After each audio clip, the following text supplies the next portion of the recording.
आज हम आपको गरुड़ पुराण में वर्णित उस रहस्यमयी नदी के बारे में विस्तार से बताने जा रहे हैं जिसका नाम है बैतरणी नदी। गरुड़ पुराण के अनुसार ये नदी दुष्ट और पाप करने वाले जीवों के लिए अत्यंत भयानक, पीड़ादायक और भय से भर देने वाली है। इस नदी को पार करना सामान्य मृत्यु के कष्ट से भी कई गुना अधिक कष्टकारी बताया गया है। लेकिन ध्यान दीजिए, गरुड़ पुराण ये भी स्पष्ट करता है कि बैतरणी नदी सभी के लिए समान नहीं होती।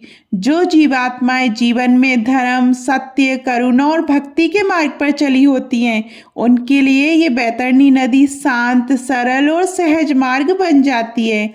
तो आइए अब विस्तार से जानते हैं कि मृत्यु के बाद जब जीवात्मा यमलोक की यात्रा पर निकलती है तो बीच में पड़ने वाली इस बैतरणी नदी को वह कैसे पार करती है।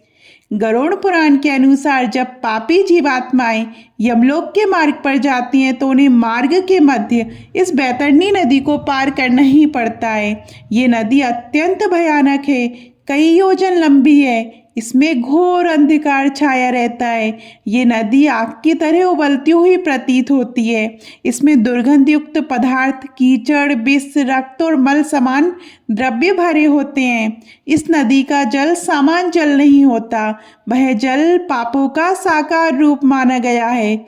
गरुड़ पुराण में वर्णन आता है कि इस नदी में गिरते ही पापी जीवात्माओं का शरीर असहनीय पीड़ा से जलने लगता है। ये नदी इतनी भयावह है कि पापी आत्माएं इसे देखकर ही घबरा उठती हैं और कांपने लगती हैं।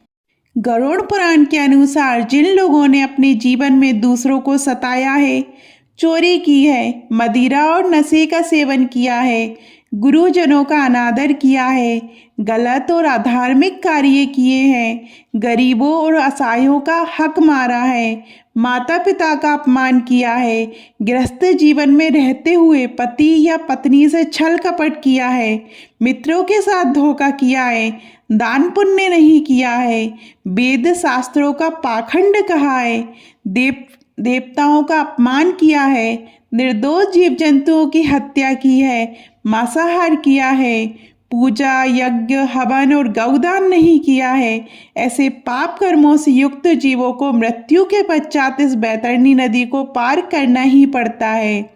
गरुड़ पुराण के अनुसार इस नदी में यमदूत पापी आत्माओं को यमपास से बांध कर ले जाते हैं। कई आत्माएं इस नदी में बार बार डूबती हैं।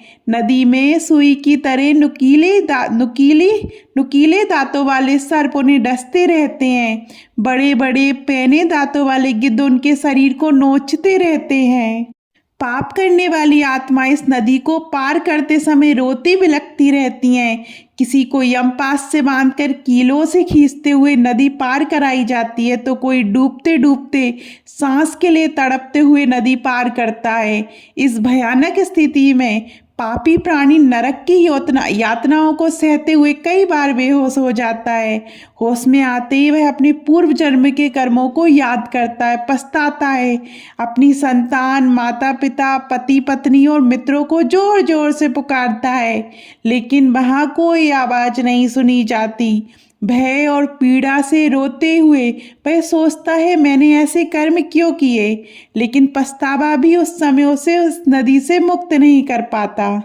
गरुड़ पुराण के अनुसार जो लोग भगवत मार्ग पर चलते हैं, भगवान विष्णु की भक्ति करते हैं, अपने आराध्य देवी देवताओं की उपासना करते हैं, किसी के साथ छल नहीं करते, दूसरों की सहायता करते हैं, भगवान के नाम का जप और स्मरण करते हैं, वेद शास्त्रों का अध्ययन करते हैं, यज्ञ, हवन और पूजन करते हैं, एकादशी व्रत का पालन करते हैं, चार धाम यात्रा और तीर्थ यात्राएं करते हैं, मंदिरों में दान पुण्य करते हैं, ऐसे पुण्यात्माओं को बैतरणी नदी की भयानक यातना नहीं सहनी पड़ती। उनके लिए ये मार्ग या तो सरल हो जाता है या वे बिना कष्ट के इसे पार कर लेते हैं। गरुड़ पुराण में ये भी कहा गया है कि जिस व्यक्ति ने अपने जीवन में एक बार भी सच्चे भाव से गौदान किया हो, उसकी आत्मा को बैतरणी नदी से वही गौ माता पार कराती हैं। जब जीवात्मा बैतरणी नदी के तट पर पहुंचती हैं तो वही गौ माता उसके सामने प्रकट होती हैं, जिसका दान उसने जीवन काल में किया था। जीवात्मा गौ माता की पूंछ पकड़ती हैं और बिना किसी यातना के सहज रूप से बैतरणी नदी पार कर लेती हैं। लेकिन गरुड़ पुराण चेतावनी भी देता है, गौ दान करते समय ध्यान रखें, गौ माता को ऐसी जगह दान करें जहां उनकी जीवन भर सेवा हो सके। गौशाला या सुरक्षित स्थान ही चुने। यदि गौ माता को कष्ट मिला तो उस पाप का भुगतान स्वयं दानकर्ता को करना पड़ता है। गरुड़ पुराण हमें डराने के लिए नहीं, जगाने के लिए लिखा गया है। ये हमें सिखाता है कि मृत्यु के बाद कोई धन, कोई रिश्ता, कोई पद साथ नहीं जाता। केवल साथ जाते हैं केवल हमारे कर्म। आप देख रहे हैं परंपरा और प्रतीक्षा, जहाँ कथाएं नहीं सनातन सत्य सुनाए जाते हैं। तो आपको ये वीडियो कैसी लगी कमेंट में ज़रूर बताइएगा। और अभी तक आपने हमारे चैनल को सब्सक्राइब और फॉलो नहीं किया है तो कीजिएगा। धन्यवाद।